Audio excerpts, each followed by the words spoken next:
Hey guys, here I have our salad spinner. We love this salad spinner. We have quite a large family and we love to host. I'm super impressed by the size of this salad spinner.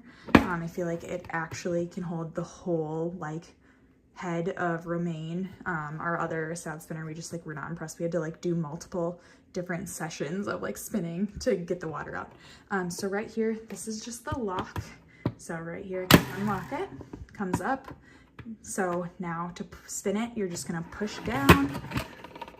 And then when you're done, you can wait for it. Otherwise you can just click this button and it stops it. So super user-friendly.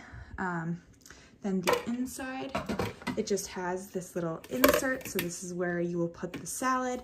And then once you're done, once it's all spun, all the water will be at the bottom of this bowl.